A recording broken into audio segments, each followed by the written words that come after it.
আসসালামু আলাইকুম। আজকে পাইলস কি কি কারণে আপনার হতে পারে এবং কি কি অভ্যাস আপনি পরিত্যাগ করলে আপনার পাইলস থেকে আপনি পরিত্রাণ পাবেন বা পাইলস হওয়ার সম্ভাবনা আপনার কমে যাবে, সেই সম্পর্কে কিছু আলোচনা করব। ইতিমধ্যে আমি পাইলসের প্রথম একটি পর্ব ফেসবুকে আপলোড করেছি, আপনারা দেখেছেন। তো প্রথমত পাইলস কি কি কারণে আপনার হতে পারে, কি কি কারণের আমরা দিন দিন পাইলসের দিকে অগ্রসর হয়ে যাচ্ছি। পাইলসের সবচেয়ে বড় কারণ হচ্ছে আপনার মল শক্ত থাকা। মল শক্ত থাকলে এবং কি আপনার যদি কোষ্ঠকাঠিন্য হয়ে যায়, সেখান থেকে কোষ্ঠকাঠিন্য থাকলে আপনি কখনোই সুস্থ থাকতে পারবেন না এবং কি এখান থেকে আপনার পাইলস হবেই হবে।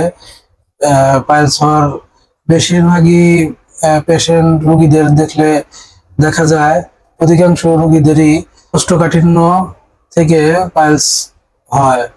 বেশিরভাগ রোগীর ক্ষেত্রেই, মানে 100 জনের ভিতর 90 জনেরই এরকম। আর আবার অনেকের কিছু বদ অভ্যাস আছে, আপনার মল চেপে রাখা। মল চেপে রাখেন এবং তারা দীর্ঘ সময় আহ, মল চেপে রেখে দীর্ঘ সময় পরে তারা মলত্যাগ করেন। ঠিক আছে, এর কারণে আপনার দিনে দিনে পাইলস এর ঝুঁকি বেড়ে যায়। আপনি যদি বল পেটে চেপে রাখেন এবং কি পেটের যে যত ওই বর্জ্যগুলো আপনি যদি পেটে ক্লিয়ার না করেন, অপসারণ না করেন, তাহলে কিন্তু আপনার পেটে দীর্ঘ সময় থাকার কারণে ওইখান থেকে গ্যাস, বিভিন্ন অ্যাসিডিটির কারণে কিন্তু আপনার পেটে আরো বিভিন্ন সমস্যা হতে পারে। আবার আপনার যদি আইবিএস এর প্রবলেম থাকে, আইবিএস এর কারণে দীর্ঘদিন যাবত যদি আপনার আইবিএস এর কারণে ভুগে থাকেন, সেই কারণে আপনার কিন্তু দিন দিন পাইলস এর সম্ভাবনা বেড়ে যেতে পারে। পরে আরেকটি বড় কারণ হচ্ছে পাইলসের রোগীরা পর্যাপ্ত পরিমাণে শাক সবজি খায় না এবং কি তারা শুধু প্রোটিন জাতীয়, দুগ্ধ জাতীয় বিভিন্ন খাদ্য খায়। তাদেরই দেখা যায় বেশিরভাগ এর ঝুঁকি থাকে। তো আপনি যদি সুস্থ স্বাভাবিক থাকতে চান, আপনাকে অবশ্যই শাকসবজি বেশি বেশি খেতে হবে।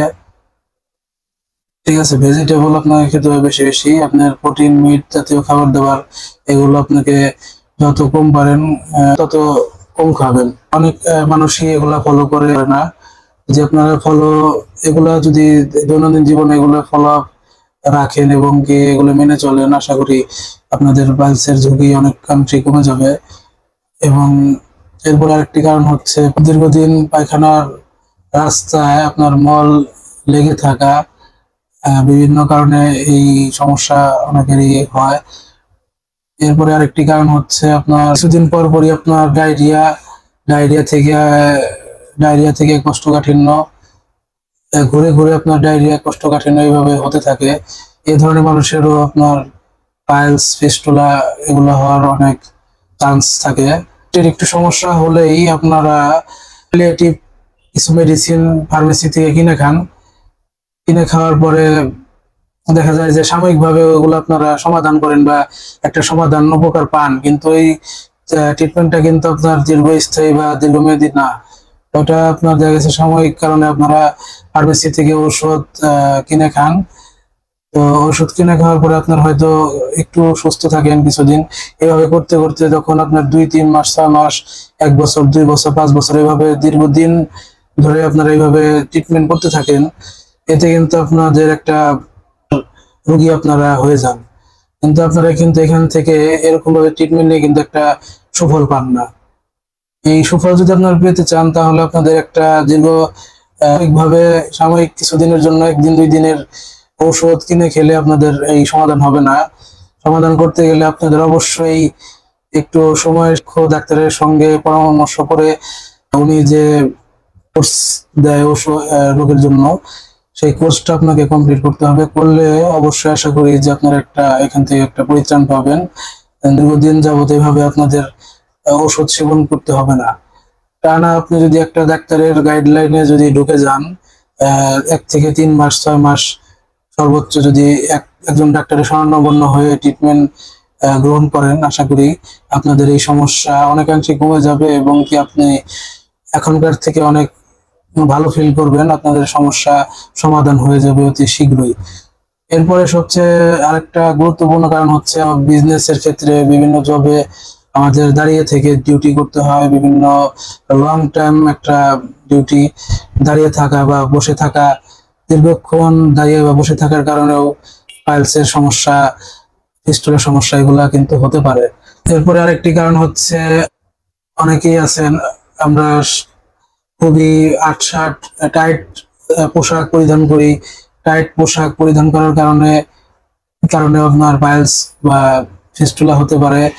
আপনার 24 ঘন্টার ভিতরে 8 ঘন্টা 12 ঘন্টা যদি আপনি টাইট ফিটিং ফিটিং ড্রেস পরেন, এর কারণে কিন্তু আপনার অনেক চাপ পড়ে এবং কি আপনার ওই চাপের কারণে আপনাদের এই পাইলসের হওয়ার ঝুঁকি বেড়ে যেতে পারে। এরপরে আরেকটি কারণ, তো মানে অনেকেরই প্রচুর ওয়েট, আমরা কিন্তু রেখে আমরা লিমিট ক্রস করে আমরা বিভিন্ন মানে অতিরিক্ত খাবার দাবার আমরা খাই, যার কারণে আমাদের ওয়েট দিন দিন বাড়তেই থাকে। ওয়েট বাড়ার কারণেও কিন্তু পাইলস হওয়ার ক্ষেত্রে অনেকটাই ঝুঁকি বহন করে। আর সবচেয়ে বড় একটা, এটাও একটি বড় কারণ, হাইট অনুযায়ী যদি আপনার সঠিক ওয়েট না থাকে তাহলে কিন্তু আপনি চলতে ফিরতে এবং কমফোর্টলি আপনি চলাফেরা করতে পারবেন না এবং কি সেই স্ট্রেসের কারণে ওখান থেকে একটা স্ট্রেস আসে এবং স্ট্রেসের কারণে আপনার কিন্তু সেখান থেকে কিন্তু আপনার পাইলস হয় এবং কি অনেকেরই হতে পারে। তাই সঠিক খাবার দাবার নিয়ন্ত্রণ করুন এবং কি শাকসবজি জাতীয় খাবার দাবার বেশি বেশি খান, শাকসবজি এবং কি লিকুইড জুসি ফলমূল, রস জাতীয় ফলমূল এবং কি আট জাতীয় বেশি বেশি ফলমূল যদি আপনারা খেতে পারেন তাহলে আশা করছি আপনাদের পাইলস হওয়ার সম্ভাবনা অনেকাংশেই কমে যাবে। তো এই নিয়মগুলো যদি আপনারা মেনে চলেন, আশা করি আপনাদের পাইলস হওয়ার ঝুঁকি 90% ক্ষেত্রে কমে যাবে। তো আমরা অনেকেই ডাক্তারের শরণাপন্ন হই, কিন্তু ডাক্তারের ফলো আপ গাইডলাইন আমরা মানি না, যার কারণে দেখা গেছে যে ওষুধ আমরা সেবন করি কিন্তু ওটি নিয়মতান্ত্রিক ভাবে আমরা করি না, যার কারণে দেখা গেছে যে সহজে আপনাদের পাইলস, ফিস্টুলা, অ্যানাল ফিশার এই ধরনের বিভিন্ন রোগ হয়ে থাকে। তো পরে দেখা যায় যে আমাদের বড় একটা হ্যারাসমেন্টও হয়, প্লাস বড় একটা অ্যামাউন্টের বিগ একটা বাজেট আমাদের অপারেশনের ক্ষেত্রে, বিভিন্ন চিকিৎসার ক্ষেত্রে চলে যায়। কিন্তু এই জিনিসটা কিন্তু আমরা সহজে প্রথমে কিন্তু এটা সহজভাবে আমরা মানি না, প্রথমে কিন্তু আমরা এটাকে অবহেলা করি। কোনো রোগকে অবহেলা করা যাবে না, তাহলে অবহেলা করলে কিন্তু আপনাদের নিজের জীবনে আপনার দুর্দশা নেমে আসবে, সেটা আপনি নিজেই তাদের এই সমস্যা ফেস করছেন তারাই একমাত্র বুঝতে পারছেন। তো আপনাদের যদি পাইলস থেকে পরিত্রাণ পেতে চান তাহলে এগুলা শাকসবজি, ফলমূল এগুলো বেশি বেশি খেতে হবে। আপনার প্রোটিন জাতীয় মাছ, মাংস, ডিম, দুধ এগুলা যত পারেন কম কম খাবেন এবং কি পানি জাতীয়, আপনার যদি শরীরে ডিহাইড্রেশন হয়, পানির স্বল্পতা থাকে, তাহলে কিন্তু আপনার সমস্যা হবে। আপনার পর্যাপ্ত পরিমাণে যেন আপনার শরীরে পানির ব্যালেন্সটা যেন ঠিক থাকে, তাহলে আপনার মলটা আপনার নরম হবে এবং কি স্বাভাবিক হবে, যা যা কিনা আপনার পাইলস হওয়ার ক্ষেত্রে, পাইলস যেন না হয় সেই ক্ষেত্রে অনেকটা গুরুত্বপূর্ণ ভূমিকা পালন করবে। তো আশা করি আপনারা বুঝতে পেরেছেন। আপনারা এই নিয়মগুলো যদি ফলো করেন, আশা করি আপনারা পাইলস থেকে একটা সঠিক সমাধান পাবেন এবং কি পাইলস হওয়ার ঝুঁকিও আপনাদের 90% ক্ষেত্রে কমে যাবে। ধন্যবাদ।